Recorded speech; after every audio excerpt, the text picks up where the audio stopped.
মনে করছে উনার সময় আমরা কতক্ষণ কইছি এই দিন কি আর আছে, উনি দিন নাই। তো তোমরা এটা বুঝবা না, আন্তাজ করে কথা কইবে না। সারাটা বছর কইলে খেলা হবে খেলা হবে, ওমা খেলার সময় ফেলে আর নাই। তোমরা খেলোয়াড় টিম আমরা চিনি না, তোমরা রে আওয়াজে পাকিস্তান। তোমরা বাংলাদেশে খাও, কুলি হালাও গিয়ে ইন্ডিয়া। নিজের ঘরে নিজে আগুন লাগাইয়া মুসলমানদেরকে দোষী বানাইতে চাও। এই সেই বাংলাদেশ, আর আগের বাংলাদেশ নাই। বাংলাদেশের মানুষ বুঝতে শিখেছে। ভারতের দাদা বাবুরা মনে করেছে ওই 53 বছর আগে আমরা যেমন ছোট্ট ছিলাম, আমরা বোধহয় এখনো ছোট আছি। আমরা যে কবে যুবক হয়ে গেছি তাদের মনেও নাই, ঠিক কিনা? যদি বাংলাদেশের দিকে চোখ তুলে থাকাও, মনে রাখবো 18 কোটি মুসলমান জীবন দেবে, 1 ইঞ্চি জায়গা দেবে না, ঠিক? বাংলাদেশ থেকে স্বৈরাচারী সরকার পতনের 101টা কারণ আছে। আমি বলি 100 কারণ বাদ দাও, 1 নম্বরের যেই কারণ, ওরা আলেমুলকে যে নির্যাতন করেছে, এই একটা কারণেই তাদের প্রকৃত পতন ঘটেছে, ঠিক কিনা? কারণ আলেমেরা তারা সহ্য করতে পারে নাই। 1500 বছর আগে নবী বলেছেন লা হিজাবা বাইনাহু ওয়া বাইনাল্লাহ, ওই মাজলুমের মাঝে আল্লাহর মাঝে কোনো পর্দা নাই। ওই মাজলুম হচ্ছে আলেম। তুমি ওই আলেমকে জালখানায় ভরে দিয়েছো। মসজিদের মিম্বারগুলো থেকে হকের কথা উঠলেই পরের সপ্তাহে চাকরি খেয়ে দিয়েছো। তোমরা মাহফিলের মঞ্চগুলোতে আলেমের সামনে থেকে কোরআনের কথা বলার কারণে মাইকগুলো কেড়ে নিয়েছো। আমি বলেছি যেদিন গেছে একেবারেই গেছে, এখন আর সেই দিন নাই। যদি আঘাত আসে পাল্টা আঘাত হবে, ঠিক কিনা বলো? ছেড়ে দেওয়ার না, 50-50 ছেড়ে দেওয়ার দিন আর নাই। আঘাত করতে আসলে আঘাত খেয়ে যাবা। মুসলমান ধরে না, ধরলে মুসলমান তামাশা পাইছো। মনে করছে যে এমনি এমনি বুধ এই যে বোগা। আরে তোরা বেড়া, 92% জন লোক এই দেশে মুসলমান। তোরা 8 জন হইলি হিন্দু না। হিন্দু তো 8 জন না, এখন বৌদ্ধ আছে, খ্রিস্টান আছে, হিন্দু আছে, জৈন আছে, পার্সি আছে, উপজাতি আছে, নিগুষ্টি আছে, পাহাড়ি আছে, গারো আছে, সমতল আছে, মিলাইয়া জিলাইয়া তোরা 8 জন। আর আমরা হইলাম 92 জন। আমরা 92 জন মুসলমানের দেশে এটা মনে করছে এমনি এমনি ওই আগের মতো উনি থাকতে। মনে করছে উনার সময় আমরা কতক্ষণ কইছি এই দিন কি আর আছে, উনি দিন নাই। তো তোমরা এটা বুঝবা না, আন্তাজ করে কথা কইবে না। সারাটা বছর কইলে খেলা হবে খেলা হবে, ওমা খেলার সময় ফেলে আর নাই। তোমরা খেলোয়াড় টিম আমরা চিনি না, তোমরা রে আওয়াজে পাকিস্তান। খেলা হবে খেলা হবে। আমরা তো মনে করছি খেলার সময় অন্তত 2-3টা গোল খেলে খাইবো, মাঠও তো থাকবো। তো মাঠে থাকে বাগি না পালাই না। ওমা আমরা 12টার পরে দিই বিশ্রাইয়ে পাওয়া যায় না। কপাল বালা পাওয়া গেছে না, পাওয়া গেলে যে কি এটা কইলাম না। আর কদ্দুর চিন্তা করে চলবেন না, কদ্দুর চিন্তা করে চলবেন না। এই বাংলাদেশে 92% জন লোক মুসলমানের দেশে 5ই আগস্টের পরে আমরা আশঙ্কা করেছিলাম যে হিন্দুদের একটা এই যে আমরা সংখ্যালঘু এই একটা ধোয়া তারা তুলতে পারে। এজন্য আমি মুশতাক ফয়েজি, আমি তাড়াতাড়ি করে ডিসি সাহেবের সাথে কথা বলেছি, এসপি সাহেবের সাথে কথা বলেছি, ওলামাদের প্রতিনিধি নিয়ে আমি প্রতিটি হিন্দু মন্দির প্রদর্শন করে আমরা দেখে দেখে তাদের চেয়ে যারা পুরোহিত, তাদের যারা ব্রাহ্মণ, তাদেরকে বুকে জড়িয়ে ধরে বলেছি আমরা আলেম থাকতে আপনাদের দিকে কেউ চোখ তুলে তাকাবে না। আমরা আপনাদের নিরাপত্তার গ্যারান্টি দিচ্ছি। আমাদের ছাত্রগুলাকে দিয়া মন্দিরগুলোকে পাহারা দিয়েছি, আর আমরা বিনিময়ে এটাই পেয়েছি। তোমরা আমার বাংলাদেশে 92% জনের দেশে আমরা যখন তোমাদেরকে পাহারা দিলাম, মায়ের কুলের সন্তান এত নিরাপদ থাকে না, বাংলাদেশের হিন্দুরা যত নিরাপদে আছে। তোমাদেরকে পাহারা দিয়ে রাখলাম আমরা। আমি মুশতাক ফয়েজি রাতে 2:30টায় ঘুমাইলাম, তোমাদের মন্দিরগুলোর নিশ্চয়তা প্রদান করলাম। আর তোমরা আমার চিটাগংয়ে আমার আদালতে আমার সাইফুল ইসলাম আলিফকে তোমরা কুপিয়ে হত্যা করেছো, ঠিক কিনা বলো? তোমরা আমাদের ভালোবাসার প্রতিদান এটাই দিয়েছো। তোমরা বাংলাদেশে খাও, কুলি হালাও গিয়ে ইন্ডিয়া। ঠিক কিনা কও? আমি বলেছি হিন্দুদের সাথে আমাদের কোনো বিরোধ নাই, হিন্দুদের সাথে আমরা মিলমিশ করেই চলতে চাই, ওদেরকে আমরা আশ্রয় প্রশ্রয় দিয়ে রাখতে চাই, এই জন্য তাদের ভয় না। এই জন্য ১,৫০০ বছর আগে নবী বলেছেন সংখ্যালঘু জনপদে, সংখ্যা গরিষ্ঠ জনপদে, মুসলমানের দেশে কোনো সংখ্যালঘু ওই বিজাতীয় অন্য ধর্মাবলম্বী যদি নির্যাতিত হয়, আমি রাসূল কিয়ামতের ময়দানে আল্লাহর আদালতে মামলা দেব হিন্দুদের পক্ষ হয়ে, কেন তোমরা তাদেরকে কম পাইয়া মারলা, এটার ব্যাপারে আমি নবীজি মামলা দায়ের করব। সেই ভয়ে আমরা পাহারা দিয়া রাখি, ঠিক কিনা কর? আমরা ইন্ডিয়ার ভয়ে হিন্দু পাহারা দেই না, আমরা ইন্ডিয়ার ভয়ে বাংলাদেশের হিন্দু পাহারা দেই না। আমি বলেছি বাংলাদেশের নাগরিক সবাই সমান। তোমরা যখন সন্ত্রাস করবা, তোমরা যখন চুরি ডাকাতি করবা, ধরা পড়লে বলবো সংখ্যালঘু, আর চুরির সময় চুর হবা। আমরা যখন চুর ধরে পিটাবো তখন আর সংখ্যালঘু চিনব না। আমরা হিন্দু ধরে পিটাই না, সন্ত্রাসী পিটাই, ঠিক কিনা? আরো সহজ করে কই, বলে ফেলবো নাকি? আপনার কি না? আবু জাফর, জাফর ভাইয়েরে ৩ জনে মিল্লা মারতে গেছে। আমার বাড়ি যে এখানে না, তারপরে আমি দেখলাম জাফর ভাইরে মারার জন্য ৩ জনে দৌড় দিছে। আমি আরো ৫-৬ জন নিয়া জাফর ভাইরে বাঁচানোর জন্য দৌড় দেবো, এটাই স্বাভাবিক। এখন দৌড়ান দিয়া ৩ জনে ধরছি, ধৈরা দিয়ে একটা এতিম, তার মাও নাই বাপও নাই। এখন যেহেতু জাফর ভাইরে মারতে আসছে, তারে সাইরা দিয়ে দৌড় দিছি। পরে আমরা লোকের সবাই দেওয়ার সমান না, পিছন দিয়ে গিয়ে ২-১ ফাতলা ফাতলা কটা দিয়ে আলাইছে। এই ফাতলা ফাতলা ফরুইনের ভিতরে এতিমও পড়ছে। আচ্ছা, এখন যদি গ্রামে কেউ হাইটা হাইটা কয় নাগাইশের পীর সাহেব এত ভালো মানুষ, এবারে এই একটা এতিম ফোলার এমনি ফিটলো, আসলে কি সে এতিম না সন্ত্রাসী? সে তো মারতে আসছিল বইলে না মাইর খাইছে, আর নাহলে তো মাইর খাওয়ার দরকার ছিল না। সুতরাং বাংলাদেশে হিন্দুরা নিশ্চিন্তে থাকবা, কিন্তু মনে রাখবা এই দেশে সন্ত্রাসী হলে কে সংখ্যালঘু কে সংখ্যাগুরু আমরা এটা তালাশ করবো না, ফিডা একটাও মাটিতে পড়বে না, ঠিক কিনা? ওনার ঘরে মেহমান আইছে, মেহমান ওনার ছেলেদেরকে নিয়ে মেহমানরা সব ঘুমাইতেছে ফজরের টাইমে। উনি ফজরের নামাজ পড়িয়া গিয়ে সে পিঠা শুরু করছে ল্যাফের উফরে দিয়া, নামাজ ফালাইয়া কি এর ঘুম। তখন মেহমান এসেছিলেন যে কয় মেহমান মেহমান, বাজারও কইতে আছে এবারে মাহফিলের সভাপতি, এবারে মেহমান বেড়াইয়া ফিরে। উনি কি মেহমান ফিরছে না বেনামাজি ফিরছে? সুতরাং আমরা বাংলাদেশে মনে রাখবো আমরা হিন্দু পিটাই না, সন্ত্রাসী পিটাই। আমরা বাংলাদেশে ওই ধরনের হিন্দুদেরকে পিটানোর আমাদের অভিলাষ নাই, কিন্তু আমরা দালাল পিটাই। আমরা দালালদেরকে দেখলেই এই দালাল মুক্ত বাংলাদেশ গড়তে চাই, ঠিক কিনা বলো? শুধু এই ব্যাপারে কোনো আপোষ নেই। আমি চিন্তা করলাম যে এত বছর ধরে বাংলাদেশে আমরা হিন্দু মুসলমান একসাথে থাকি, ঘটনা কি? সরাই কি রাইল, ব্রাহ্মণবাড়িয়া সরাইলে আপনার পত্রিকায় দেখেছেন বারবার হিন্দু মন্দিরগুলোতে আগুন ধরিয়ে দেওয়া হয়। তো ওখানে আমার কিছু ভক্ত মুরিদ আছে, আমি ওখানে গেলাম। যাওয়ার পরে গিয়ে জিজ্ঞেস করলাম সবাই, গাই তোমরা এত বছর ধরে এক লগে থাকতে আসো, আজকে ১০০ বছর ৫০০ বছর তোমরা নিজে নিজে মিল করে থাকো, এখন এই হিন্দু কালীঘরে আগুন লাগায় কে? হুজুর আমাদেরও চিন্তা, কে আগুন লাগা? আমি ধরতে পারছো? জি হুজুর ধরা পড়ছে। কেমনে ধরছো? তা আমরা রাতের বেলা মুসলিম দিয়া একবারে গাছের উপরে দড়ি টড়ি লইয়া বৈশা রইছি, যে কে আগুন লাগায় তারে ধরা দরকার।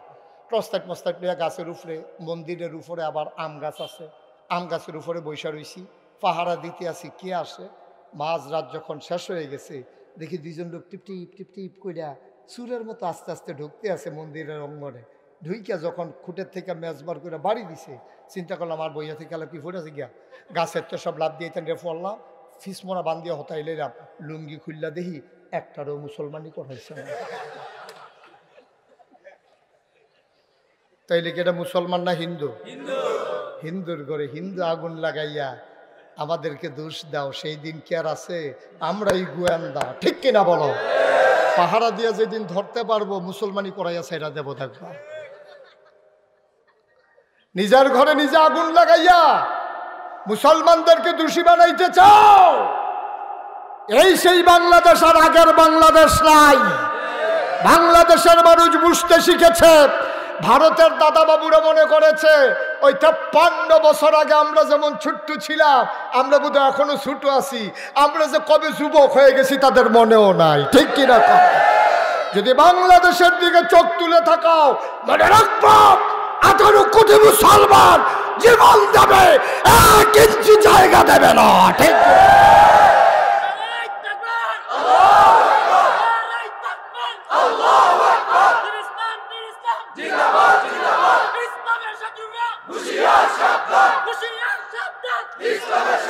সবাই পড়েন আমিন, জোরে পড়েন আমিন। কিন্তু এর মানে এই না যে আমরা আইন হাতে তুলে নেব, এটা ইসলাম সমর্থন করে না। আমরা আইনের হাতে তাদেরকে সোপর্দ করব। মিলেমিশে যেমন ছিলা তেমন করে থাকো।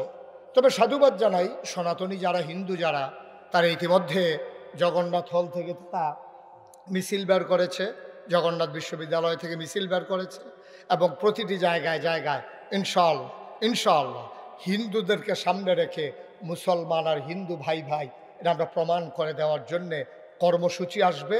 সব জায়গায় আমরা হিন্দু মুসলমান একসাথে হয়ে এক দেশের জন্য আমরা লড়াই করার প্রতিজ্ঞা নিয়ে ইনশাআল্লাহ আমরা গণমিছিল করব, ঠিক কিনা? হিন্দুরা ওই দেশের নাগরিক, ওরা আমরা মিলে এই দেশকে রেখা থাকবে। সবার আগে দেশ, দেশ থাকলে ইসলাম থাকবে, দেশ থাকলে মুসলমান থাকলে, দেশ থাকলে হিন্দু থাকবে। দেশই যদি না থাকে তুমিও থাকবা না, আমিও থাকবো না। সুতরাং এই দেশ সবার আগে, ঠিক কিনা? কও যেরকম, ঠিক কিনা? এটার ভিতরে আমাদেরকে অটল অবিচল আস্থা নিয়ে দাঁড়িয়ে থাকতে হবে। যে তোর কথাটুকুন বলছিলাম, আল্লাহর নবী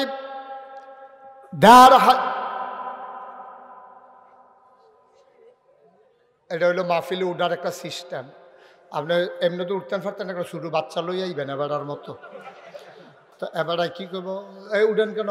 বাচ্চা কান্দে, বাচ্চা কান্দে, এই অজুহাত দেখাইয়া এবারার মতো উঠতে লাইবেন। সুন্দর ফাইন সিস্টেম, উনি এটা আবিষ্কার করছে। হ্যাঁ, উনি একটা যেমন তেমন নিউটন। একটু বসায় ছেলে, বসো, হ্যাঁ এদিকে ফিরে বসো, এই তারে ঘুরা। তে মনে করছো অন্য মাহফিল, সিফা দিয়া বইয়া থা, কি যাইতাছে নমুনা টের পাইতাছো না? মারহাবা কন। আমরা এখানেই নামাজ পড়বো ইনশাআল্লাহ। আমরা নামাজ পড়ি তো নাকি? আপনারা নমুনায় তো কয় আমরা সব বেনামাজি, তারাই নামাজি। নমুনায় কয় আর কি, আটকা মুসলমান হয়েছে তো। হিন্দুর লোকে ফিটাফিটির কারবার যাইতে আছে, মনে করছে নামাজটা পড়া লই কুমালা ফিটাফিটি শুরু হয়ে যায়। কখন ধৈর্য ধরে বসেন, একসাথে নামাজ পড়বো। মূল একটা কথা বলে ফেলি, তারপর আমরা শেষ করে দেবো ইনশাআল্লাহ। তাইলে নবীজি আসলেন, বিধান দিলেন আল্লাহ। বিধান দিলেন কে? আর তরিকা দিলেন নবীজি। তরিকা কার? নবীজি। তরিকা কার? আর বিধান দিছে কে? আল্লাহ। তাহলে আমরা বিধান মানবো কার? তরিকা মানবো কার? তাইলে কি হবে? আমি যেদিন আল্লাহর বিধান মানব, নবীর তরিকা অনুযায়ী জীবন চালাবো, যতই ঝড়ঝাপটা আসুক, যতই মুসিবত আসুক, জীবন সায়ান্নে একদিন যখন আমি মরে যাব, মসজিদের মিনার থেকে ঘোষণা আসবে মানুষটা নাই, সবাই দলে দলে দেখতে আসবে। কাফন পরিয়ে যখন দাফন করে দেবে মাটির কবরে, সবাই দেখবে মাটির কবর। তুমি কবরে গিয়া দেখবা মাটির কবর, মাটি নাই, মাটির কবর জান্নাতের টুকরা হয়ে গেছে। এমন একটা জিন্দেগি আমরা চাই নাকি? চাই না? ১,৫০০ বছর আগে নবী যখন ডাকলেন, মানুষগুলো হয়ে গেল 2 ভাগ। আল্লাহওয়ালা মানুষ যারা, তারা ছিল মাইনরিটি। কাফের যারা, তারা ছিল মেজরিটি। তারা মানুষগুলোরে টিটকারি মারে, মস্কারা করে। আল্লাহ তাবারক ওয়া তাআলা 13টা বছর নবীকে মক্কায় রাখলেন। একদিন নবীকে ডেকে বললেন, ও নবী, আপনি তৈরি থাকবেন, আর বোধহয় মক্কায় থাকা যাবে না। অথচ মানুষটার জন্ম মক্কায়, শৈশব মক্কায়, কৈশোর মক্কায়, তারুণ্য মক্কায়, যৌবন মক্কায়, বিয়ে করলেন মক্কায়, মেয়ে বিয়ে দিলেন মক্কায়, নিজের বাড়ি মক্কায়, শ্বশুর বাড়ি মক্কায়, ব্যবসা করলেন মক্কায়, লেনদেন করলেন মক্কায়, নবী থাকতে পারলেন না মক্কায়। আল্লাহ হুকুম করলেন তৈরি থাকবেন। নবী আর কারো সাথে শেয়ার করে নাই। নবীর চরম পরম প্রিয় বন্ধু আবু বকর সিদ্দিক রাদিয়াল্লাহু তাআলা আনহু ডেকে ডেকে একদিন কয়, আবু বকর রে, আল্লাহ বলেছেন তৈরি থাকার জন্য, তুমিও তৈরি থেকো।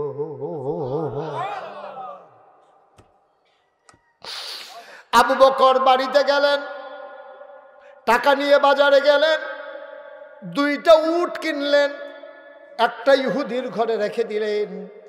মাসের পর মাস লালন পালন করবে, বিনিময়ে টাকা পাবে।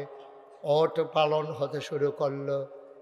নবী হযরত আবু বকর সিদ্দিক ঘরের ভিতরে যায়, বিছানায় আর ঘুমায় না, দরজার ভিতরে পিঠ লাগাইয়া হেলান দিয়া চোখ বন্ধ করে দাঁড়ায়। আবু বকরের বিবি ডাক দেয়া কয়, স্বামী গো, ও স্বামী, এমন করে ঘুমালে আপনি তো মরে যাবেন, অসুস্থ হয়ে যাবেন। দাঁড়াইয়া দাঁড়াইয়া কি ঘুমানো যায় নাকি? বিছানায় আসেন। আবু বকর সিদ্দিক বিবিরে ডাক দেয়া কয়, বিবি, ও বিবি, আমার নবী বলেছেন তৈরি থাকার জন্য, আমি এই জন্য তৈরি হয়ে দরজায় দাঁড়িয়ে আছি। কয় বিছানায় ঘুমান, ডাক দিলে উঠে যাবেন। কয় যদি গাঢ় ঘুম হয়ে যায়, নবী 2-3 বার ডাক দিলে আমার কলিজায় মানবে না, এই জন্য দরজায় দাঁড়িয়ে আছি, ডাক্তার দেওয়ার আগে যেন দরজা খুলে দিতে পারি।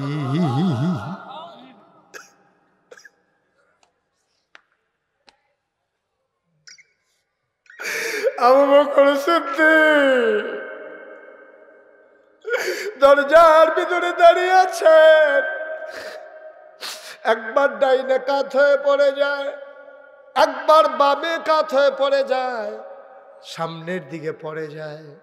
বিবি ডাক দিয়া, আপনি কি শুরু করেছেন? আপনি তো অসুস্থ হয়ে যাবেন। আল্লাহ আবু বকর সিদ্দিক ডাক দেয়া কয়, বিবি, আমি আবু বকর অসুস্থ হইলে সমস্যা নাই, কিন্তু আমার নবীরে দরজায় দাঁড়াই রাখতে আমি পারবো না। ঠিক ঠিক 5 রাত পার করে আল্লাহ নবী আবু বকর সিদ্দিকের দরজায় এসে দাঁড়ালেন। আস্তে করে ফিস ফিস করে ডাক দিলেন, আবু বকর। আবু বকর সিদ্দিক এক ডাকের সাথে সাথে লাফ দিয়া বললেন, লাব্বাইক ইয়া রাসূলুল্লাহ। বলেই দরজা খুলে দিলেন। নবী চমকে উঠলেন, থমকে দাঁড়ালেন। নবী আশ্চর্যান্বিত হয়ে গেলেন। ডাক দিয়া, আবু বকর রে, তুই এক ডাকে কেমনে জাগলি? তুই কি ঘুমাস না? তুই কি ঘুমাস না রে আবু বকর?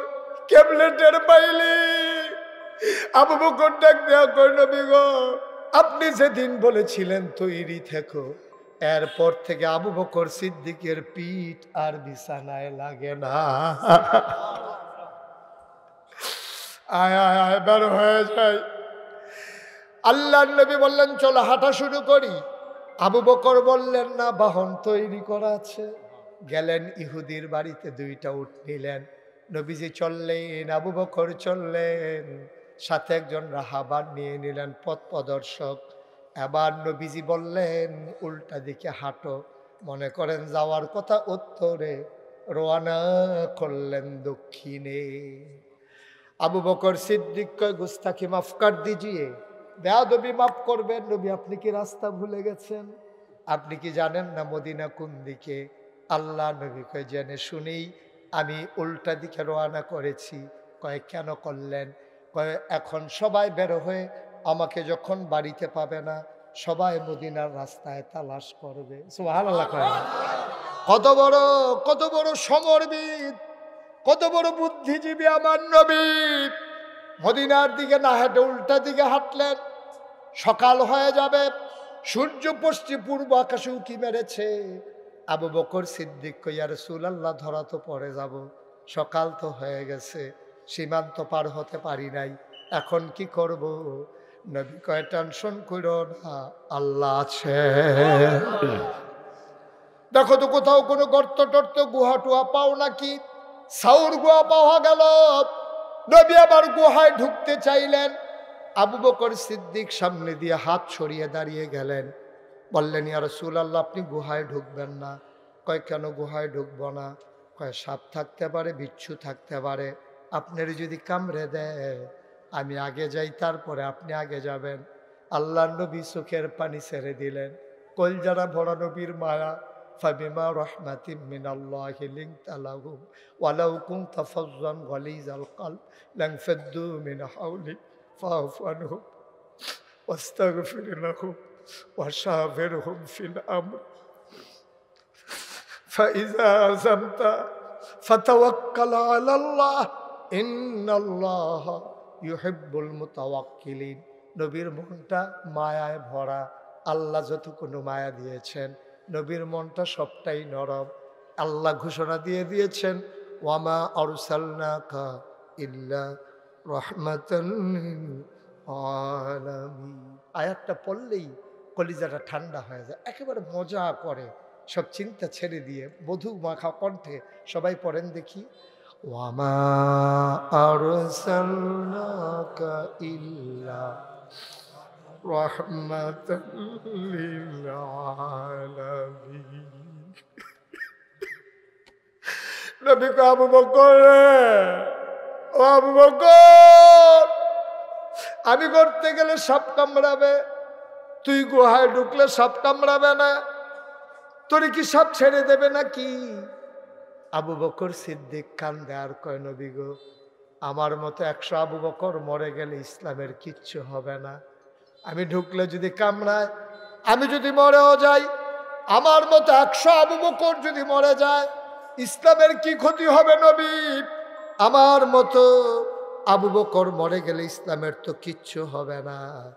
কিন্তু নবী গো, আপনি জেনেছেন নাকি, আপনি নবী যদি কিচ্ছু হয়ে যায়, তাইলে এই জগতে ইসলাম থাকবে না। আমি মরে গেলে কি হবে নবী? কিন্তু আপনি নাই তো ইসলাম নাই।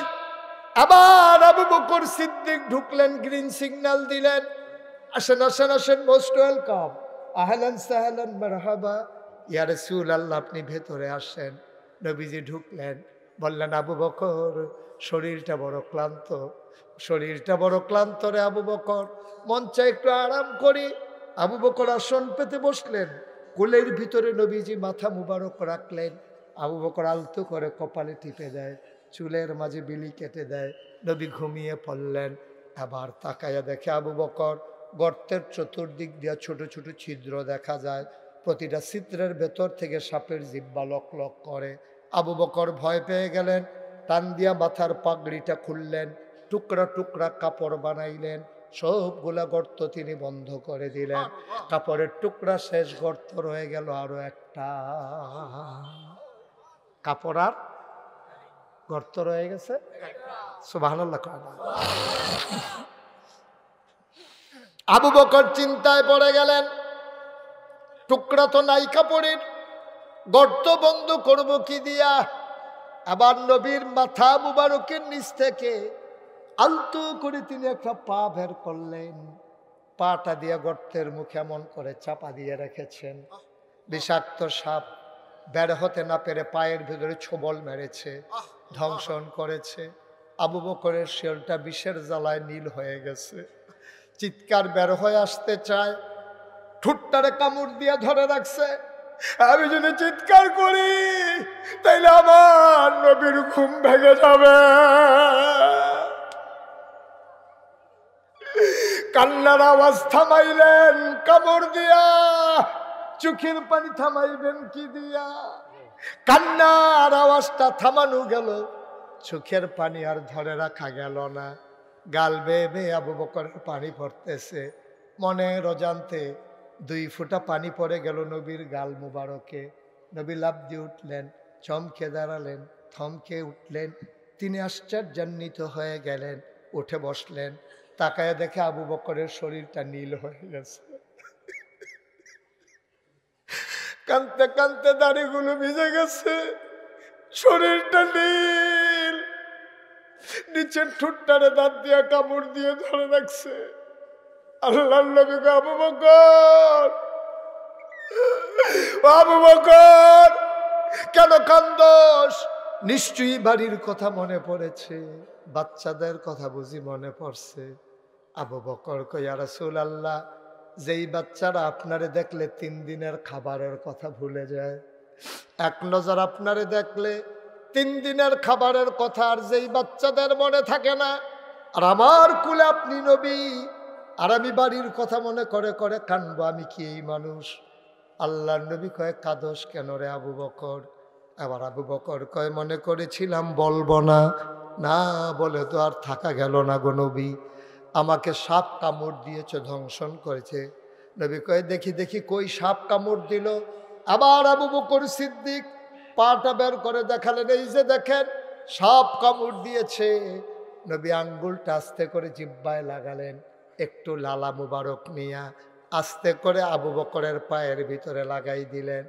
আবু বকর কয়, খোদার কসম, আমার পাটা কামড় দেওয়ার আগে যেমন আরামে ছিল, নবীর লালা মুবারক লাগার পরে এর চাইতে কোটি গুণ বেশি আমার পা আরাম পেয়েছে।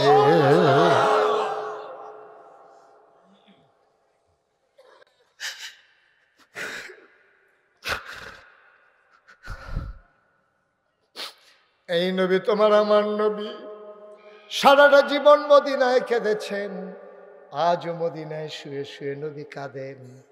উম্মত যেন পথ হারা না হয়ে যায়, উম্মত যেন জাহান্নামমুখী না হয়ে যায়, আজও আমার নবী কাঁদেন মদিনায় শুয়ে শুয়ে। আসুন এই পরন্ত বিকেলে আসরের মুহূর্তে দোয়া কবুলের সময়ে সবাই মিলে আল্লাহর কাছে চাই, সব ছেড়ে দিতে পারবো, বাড়ি ছাড়তে পারবো, ঘর ছাড়তে পারবো, পদ পদবি ছেড়ে দিতে পারবো, আল্লাহর নবীর আনা ইসলাম আমরা ছাড়তে পারবো না, ঠিক কিনা?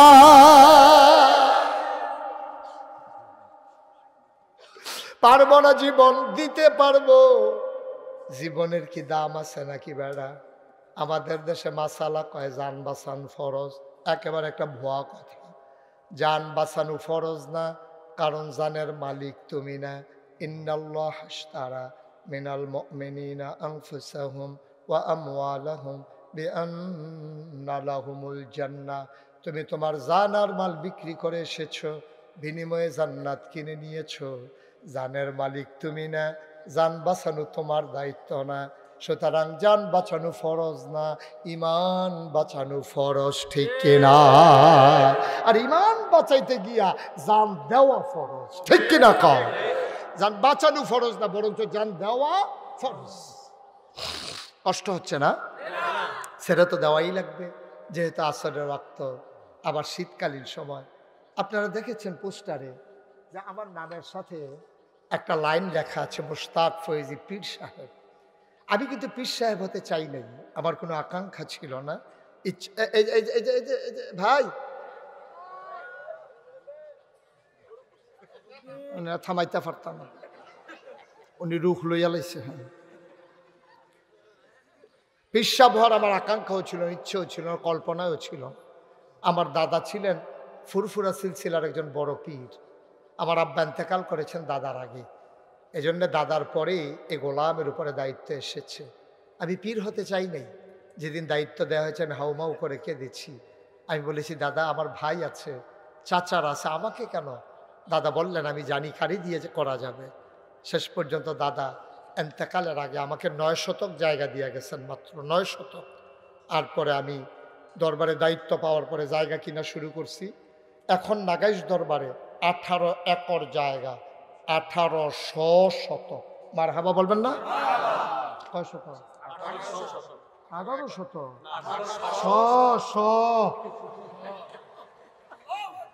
মারহাবা কয় না? 10টা প্রতিষ্ঠান আমার এখানে।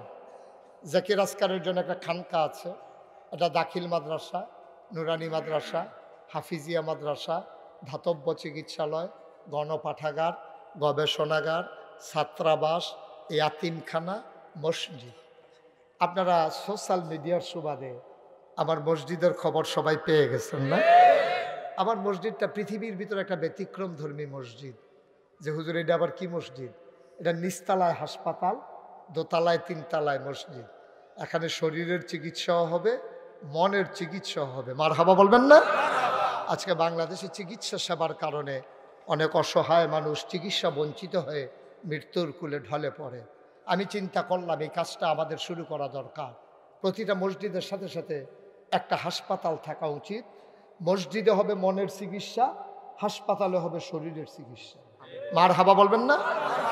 আমি 19,000 স্কোয়ার ফিট হাসপাতাল করেছি, নিচতলা, দোতলায়, 3 তলায় মসজিদ। আমি যখন জিজ্ঞেস করলাম মসজিদ করতে কত লাগবে, কই যে হুজুর মসজিদ কত বড় শুনছেন? আমি কই না, এই মসজিদের ভিতরে একসাথে নামাজ পড়তে পারবে 6,000 লোক। নিচতলায় হাসপাতাল, 6,000 লোক, উপরে সেমিনার সিম্পোজিয়াম করার জন্য একটা হল রুম থাকবে, আপনার অডিটোরিয়াম থাকবে। ওইভাবে পরিকল্পনা নিয়ে আগাচ্ছি। গত জুন মাসের 1 তারিখে ছাদের ঢালাই হয়েছে। ওরা আমারে বলছে যে হুজুর এই মসজিদ করতে 15 কোটি টাকা লাগবে। একতলা ছাদের দিন ম্যানেজার, এই ইঞ্জিনিয়ার, চিফ ইঞ্জিনিয়ার আমার ডাক দিয়ে এক সাইডে নিয়ে, হুজুর ওই যে কইসলাম 15 কোটি, ওই তো না। আমি কি তৈব, ওই 30 কোটি লাগবে। আমি একটা ফিডা দে বেড়া, মসজিদ করণি কি আমি অন্যায় হয়েছে? তোরা কয়দিন পরে পরে একটা বাড়াইয়া কইবে আমার ডর দেখাইতে আস। শেষ পর্যন্ত মসজিদে আজকে পর্যন্ত আমাদের খরচ হয়ে গেছে 4,30,00,000 টাকা। আমার হাবা বলবেন না? আমি কোনোদিন বাংলাদেশে একমাত্র পীর সাহেব মুশতাক ফয়েজি যে কোনোদিন মুরিদ থেকে টাকা নিয়ে চলে না, পারলে মুরিদরে দেয়। আলহামদুলিল্লাহ বলবেন না? আমি করুণায় ঘরে ঘরে সাহায্যের হাত নিয়ে গিয়েছি। এই যে গত বন্যায় গেল 15 দিন আমি পরিবার থেকে বিচ্ছিন্ন ছিলাম। আমি এই মসজিদের নিচে এই ত্রাণ সামগ্রী সংগ্রহ করে ঘরে ঘরে পৌঁছে দিয়েছি, পানি ভেঙে ভেঙে। মানুষ আমাকে দেখে অবাক বিস্ময়ে তাকিয়ে রয়েছে। মানুষ বলতেছে হুজুর আপনার মতো মানুষ এই কাদামাটি দিয়া পানি দিয়া চলে আসছেন। আমি বললাম সারা জীবন তো আপনারাই দেখলেন, এবার আমারও তো দেখার ইচ্ছা, এই জন্য আমি দেখতে আসছি। আলহামদুলিল্লাহ বলবেন না? আমার এই মসজিদটা আমার একটা স্বপ্ন, আমার একটা স্বপ্ন। আমি মাহফিল থেকে মসজিদের ছাদে গিয়ে উঠি, গিয়া আকাশের দিকে তাকায় কান্দি, আল্লাহ এই যে মসজিদ শুরু করলাম, আমি যদি মরে যাই তাহলে মসজিদ কে করবে? আমার যত মানুষ চিনে, আমার ছেলেদেরকে যত মানুষ চিনে না, তুমি আমার ওইটুক হায়াত দাও যেন মসজিদটা শেষ করে আমি মরতে পারি। আমিন বলবেন না? আমার এই মসজিদ আমার স্বপ্ন। আল্লাহ নবী বলেছেন মাম বানা লিল্লাহি মাসজিদান বানাল্লাহু লাহু বাইতান ফিল জান্নাহ, যে দুনিয়াতে মসজিদ বানাবে আল্লাহ জান্নাতে তার জন্য ঘর বানাবে। আমি এই মসজিদের জন্য একজন রিক্সাওয়ালা পাইলে তারেও বলি ভাই আমি কিন্তু একটা মসজিদ করতেছি, কারণ এটা আমার স্বপ্ন। এটা একটা আমি থাকবো না, কিন্তু ইতিহাস হয়ে থাকবে। আমি চাই আপনারা আমার জন্য প্রাণ ভরে দোয়া করবেন, আমার এই মসজিদটার জন্য দোয়া করবেন। এবং কেউ যদি মনে করেন যে হুজুর এত বড় বিশাল মসজিদ, পৃথিবীর একটা ভিন্নতর একটা মসজিদ, এই মসজিদে আমিও হতে চাই গর্বিত সৈনিক, মোস্ট ওয়েলকাম, আহলান সাহলান মারহাবা, আপনাকে স্বাগত। আপনি যদি মনে করেন আপনি 2টা টাকা দিয়ে শরিক হবেন, তাও তো আপনি জান্নাতে একটা ঘরের মালিক হয়ে গেলেন। এটা নবীর হাদিস, সুবহানাল্লাহ বলবেন না? শুধু আমরা সবাই মিলে এখানেই নামাজ পড়বো, যেহেতু পাশে মসজিদ আছে। একটা লোক উঠেন না, আমি মুখতাসার 1 মিনিট আপনাদেরকে নিয়ে দোয়া করব। দোয়ার আগে আপনারা যারা এখানে আছেন, আমার ভলান্টিয়ার যারা আছে, ওরা আপনাদের কাছে আসবে আমার এই মসজিদটার জন্য। কেউ যদি পারেন 1,000, 2,000, 5,000, 100, 200, 2টা টাকা হইলেও আমার মসজিদে দিয়া শরীক থাকেন। আমি প্রাণ ভরে দোয়া করবো ইনশাআল্লাহ, প্রাণ ভরে দোয়া করব, মন উজাড় করে দোয়া করব। আমার এক যুবক আমি খাবারের সময় আমার হাতে এনে টাকা দিছিল, আমি বলছিলাম এখন দিও না, আমাকে পরে দিও। আমার এক যুবক সেখানে আমাকে টাকা সেধেছে মসজিদের জন্য। আপনারা সবাই বিসমিল্লাহ বলে যে যা পারেন, যতটুকুন পারেন শরীক থাকেন, আল্লাহ বরকত দেবে ইনশাআল্লাহ। দেবেন আমাকে না, আল্লাহ বরকত দেবে। আমার ছেলেরা আসতেছে, তোমরা একটু ভেতরে যাও। কেউ আছেন যেহেতু আমি 1,000 টাকা নগদ আপনার মসজিদে দিয়া শরীক হইলাম, আমি 500 টাকা দিয়া শরীক হইলাম, আমি প্রাণ ভরে দোয়া করবো ইনশাআল্লাহ। ইউটিউবার যারা আছো তোমরা একটু ছড়াইয়ে ছিটিয়ে যাও, ভলান্টিয়ার যারা আছেন একটু 2-1 ভিতরে ঢুকেন, দেখেন যদি কেউ দিতে চায় তাইলে আল্লাহ বরকত দেবে ইনশাআল্লাহ। 2-1 ভাই একটু সহযোগিতা করেন, আমরা সবাই মিলে দোয়া করি, আল্লাহর কাছে সাহায্য চাই, আল্লাহ যেন বরকত দেন এবং এই মসজিদটাকে যেন ইন্তেজাম বিল খায়ের করে দেন। আর আমরা সবাই মিলে এখন দোয়া করব, সবাই সূরা ফাতিহা। মাশাআল্লাহ, আমার এক ভাই উনি 1,000 টাকা নগদ দিয়েছেন, আল্লাহ যেন কবুল করে, আমি প্রাণ ভরে দোয়া করবো ইনশাআল্লাহ। আর কেউ যদি পারেন, একজনও খালি যায় না, ছোটো বাচ্চা যে 2টা টাকা হইলেও দিয়েন, 2টা টাকা হইলেও দিয়েন, আল্লাহ যে উঠেন, বসে দোয়া হবে তো। এখন আপনি উঠছেন কেন? সবাই বসেন, আমরা দোয়া করতেছি। সবাই সূরা ফাতিহা পড়েন। আউযু বিল্লাহি মিনাশ শাইতানির রাজিম, বিসমিল্লাহির রহমানির রহিম। কিসের মানে দান বাক্স দেওয়া আছে? ওকে, সরি, আমি তো বুঝি নাই। আপনাদের শুনান, আপনারা যারা মাদ্রাসায় দান করতে চান, টেবিল দেওয়া আছে, যাওয়ার সময় টেবিলের সাথে একটু দেখা করে কেমন আছে জিজ্ঞেস করে যাবেন।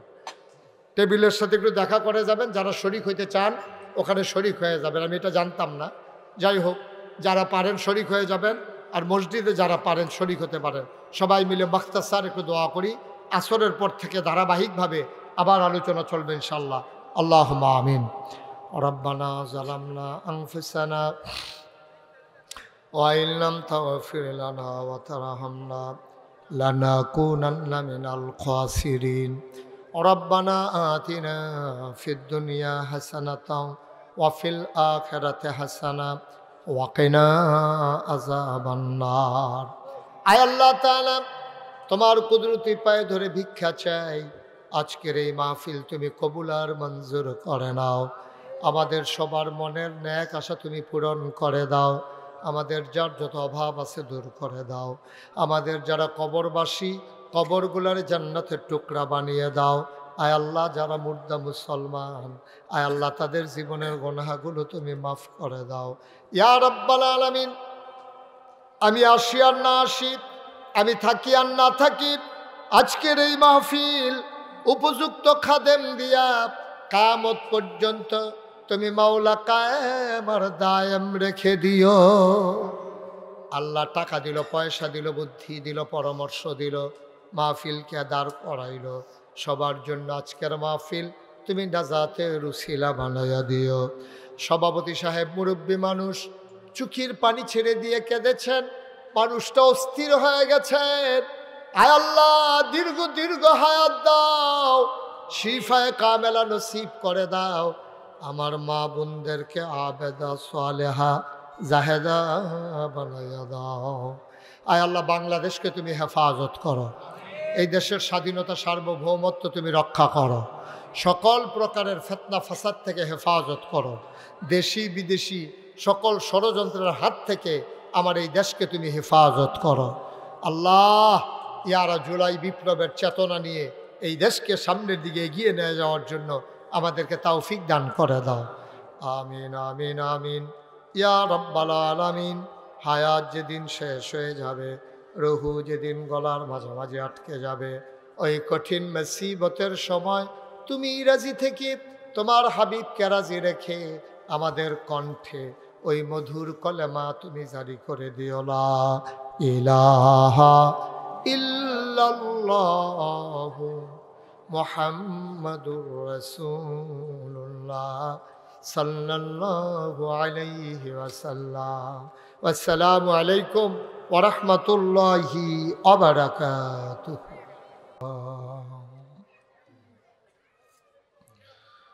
ونعوذ بالله من شرور أنفسنا ومن سيئات أعمالنا من يهد الله فلا مضل له ومن يضلله فلا هادي له ونشهد أن لا إله إلا الله وحده لا شريك له ونشهد أن سيدنا وحبيبنا ومولانا محمدا عبده ورسوله الذي أرسله بالحق بشيرا ونذيرا وداعيا إلى الله بإذنه وسراجا منيرا قال الله تعالى في القرآن المجيد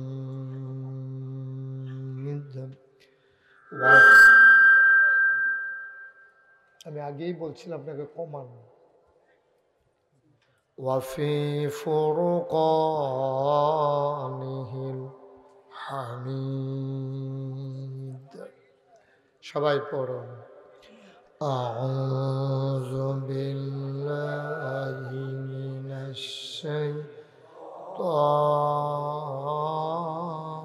الرجيم بسم الله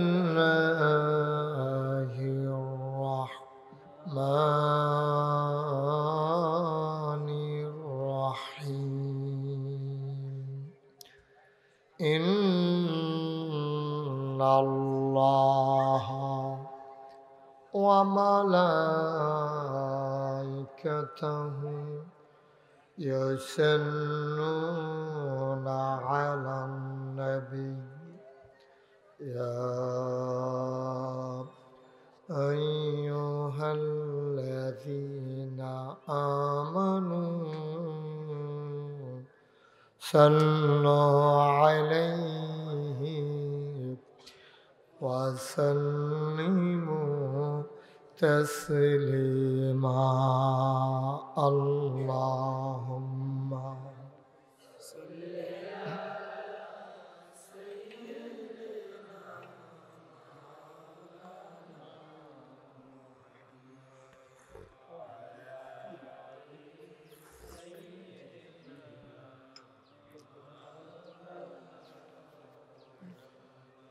জোরে সুরে মহাব্বতের সাথে গলা ছেড়ে দিয়ে পড়ুন আল্লাহুম্মা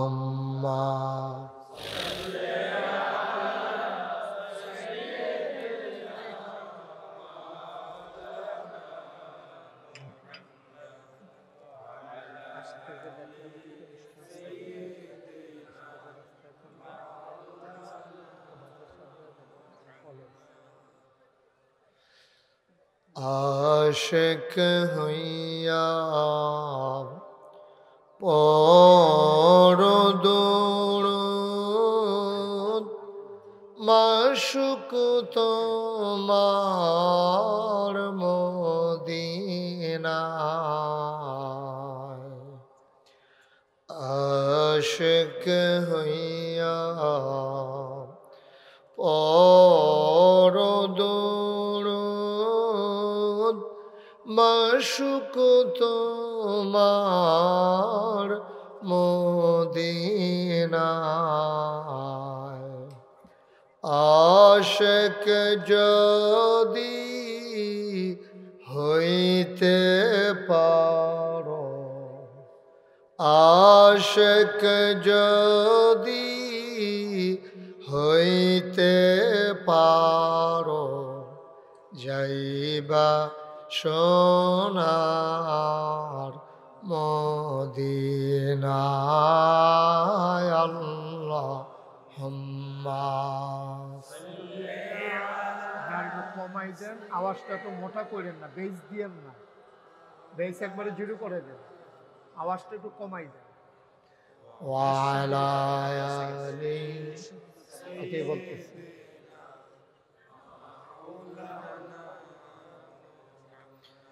وعلى آله سيدنا مولانا لا إله إلا الله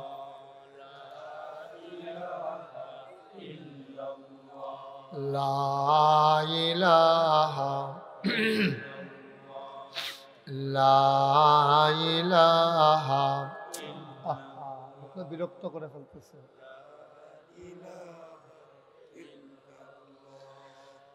লা কমাও। লা ইলাহা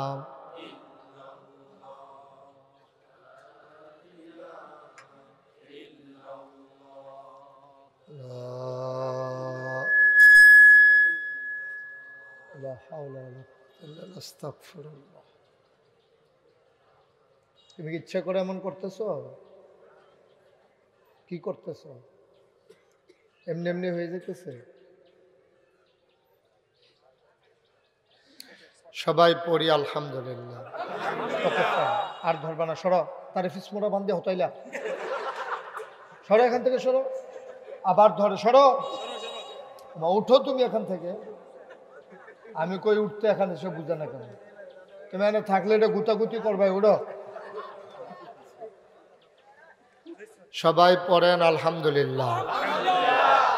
আল্লাহ তাবারক ওয়া তাআলার দরবারে আমরা লাখ কোটি শুকরিয়া জ্ঞাপন করছি, যিনি আমাদেরকে ঐতিহ্যবাহী ঐতিহ্যধন্য উত্তর পশ্চিম মনপুরা বাইতুল আমান ফাউন্ডেশন নুরানি হিফজ মাদ্রাসার উদ্যোগে ৭০তম বার্ষিক তাফসীরুল কোরআন মাহফিল উপলক্ষে, শীষটা বন্ধ করে দাও, শীষ যেন না দেয়, যিনি আজকে ৫ ডিসেম্বর বৃহস্পতিবার পরন্ত বিকেলে সূর্য যখন পশ্চিম আকাশে হেলে পড়েছে, যিনি আমাদেরকে আজকের এই মাহফিলে আসার বসার কিছু কথা শোনার সুযোগ করে দিলেন। আমরা মাবুদের দরবারে মাবুদের শিখানো কালেমা দিয়ে চিৎকার করে সবাই পড়ি আলহামদুলিল্লাহ। জনাব সাহেব সদর আলহাজ মোহাম্মদ আলী মাস্টার সাহেব আজকের মাহফিলের প্রধান আলোচক, মুফাসসিরে কোরআন, বিশিষ্ট ইসলামী চিন্তাবিদ এম হাসিবুর রহমান সাহেব, হযরত মাওলানা মোহাম্মদ আব্দুল হাই আমিনুল হক মীর আল আজহারি, উপস্থিত এলাকার বিভিন্ন মসজিদের ইমাম সাহেবান, ওলামায়ে কেরাম, মুরব্বিয়ানে আযাম, কলিজার টুকরা যুবকেরা, পর্দার আড়ালের মা ও বোনেরা, সবার প্রতি আমার আন্তরিক সশ্রদ্ধ সালাম। আসসালামু আলাইকুম ওয়া রাহমাতুল্লাহি ওয়া বারাকাতুহু। আমি আরো আগেই মাইক ধরার কথা ছিল, এই অনাকাঙ্ক্ষিত দেরির জন্য দুঃখবোধ প্রকাশ করছি। ভূমিকাতে একটা সেকেন্ড সময় নষ্ট করতে চাই না, দয়া করে আমাকে কেউ বিরক্ত করবেন না। মঞ্চের ভিতরে সবার মোবাইলগুলো বন্ধ করবেন এবং সবাই দয়া করে আমার দিকে একটু ঘুরে বসেন, এদিকে সভাপতির চেয়ারটা একটু ঘুরাই দেন। আপনারা যারা হাতে ধরে রেকর্ড করছেন, এভাবে রেকর্ড হয় না, দয়া করে মোবাইলগুলো বন্ধ করে ফেলেন, পকেটে ঢুকান। আপনি একবার তাকাচ্ছেন আমার দিকে, মোবাইলের দিকে তাকাচ্ছেন 50 বার, তো ওয়াজ তো আর শোনা হচ্ছে না। আমি পকেটে নিতে বলছি মোবাইল, একবারের বেশি যেন 2 বার কথা বলা না লাগে, এটা পকেটে ঢুকান। একটা মোবাইলও ধরবেন না, ইউটিউবে হাজার হাজার ওয়াজ আছে, আপনার মোবাইলটা বন্ধ করেন। সবাই পড়েন আলহামদুলিল্লাহ। বন্ধুগণ, আপনাদের পার্শ্ববর্তী একটা জায়গায় আমি বোধহয় গত বছর এসেছিলাম, কিন্তু রাতের আধারে আসার কারণে আমি ওটা সুন্দর করে মনে রাখতে পারিনি। আজকে আমার জন্য খুব সময়ের একটা ব্যস্ততা, তা আমরা চেষ্টা করব কম সময়ের ভিতরে কয়েকটা কথা বলে ফেলার জন্যে। আল্লাহ যেন আমাদের সবাইকে কবুল করে, সবাই পড়েন আমিন। ড্রোনটা সরিয়ে নাও, মনোযোগ নষ্ট হচ্ছে মানুষের, ড্রোন সরাও, বন্ধ করো এটা। সবাই পড়েন আলহামদুলিল্লাহ। সর্বোচ্চ একটা শর্ট নেবা ড্রোন নিয়ে, তুমি এটা সারা মাহফিল গেটে ঘুরাইতে আসো, একটা শর্টের বেশি ড্রোনে নেওয়ার দরকার নেই, বন্ধ করো এটা। সবাই পড়েন আলহামদুলিল্লাহ। জুড়ে আলহামদুলিল্লাহ, আরো জুড়ে আলহামদুলিল্লাহ। বন্ধুগণ, এই দুনিয়াতে আল্লাহ আমাদেরকে মানুষ করে, বা খুব খেয়াল করে একটু শুনতে হবে, আমার দিকে একটু নজর রাখতে হবে। ছোট মানুষ তো আমি, অন্যদিকে ফিরে থাকলে আমি মনে করি সবাই বোধহয় আমার সাথে রাগ হয়েছে। আমি আবার একটু সেন্সিটিভ। একজনে হাসলো কেন এটাও আমি আবার চিন্তা করি, উনি আমার দিকে তাকাইলো না কেন এটাও আমি ভাবি। দয়া করে সবাই বুঝলো মোবাইলটা চালানো যাও, আপনি বুঝলেন না? না, লা হাওলা ওয়ালা এরকম করা যাবে না। হ্যাঁ থাক, কিছু লোক দাঁড়াই থাকা দরকার আছে, তাইলে আমরা কইতাম ফারাম যেই মানুষ হইছে জাগা হইছে না এটা দরকার আছে। সব বোয়ার দরকার নাই, কিছু তাড়াই থাকার দরকার আছে। মার হাবা কন। বন্ধুগণ, এই দুনিয়াতে আমরা মানুষ। আমরা কি মানুষ? আমি যখন যেটা প্রশ্ন করি সবাই জবাব দিই, এদিক সেদিক তাকাইয়েন না, শুধু আমার দিকে। মাছের মতো নিষ্পলক নয়নে, খরগোশের মতো কান খাড়া করে আমরা কথা শুনবো ইনশাআল্লাহ। কেউ উঠোউঠির চিন্তাও করবেন না, বিরক্ত সময় একেবারেই কম, লস আপনাদের হবে, আমার হবে না। একটা কথা যেন আমি দ্বিতীয়বার বলা না লাগে, মনোযোগের সাথে, যদি যাদের সামনে ফাঁকা জায়গা আছে মনে করেন, আপনি দয়া করে বসতে পারেন, দাঁড়িয়ে থাকলেও আমাদের আপত্তি নাই। আপনারা এরকম কত দাঁড়াই রয়েছেন, এতে কিছু আসে যায় না। সবাই একটু খেয়াল করে শুনলেই হবে।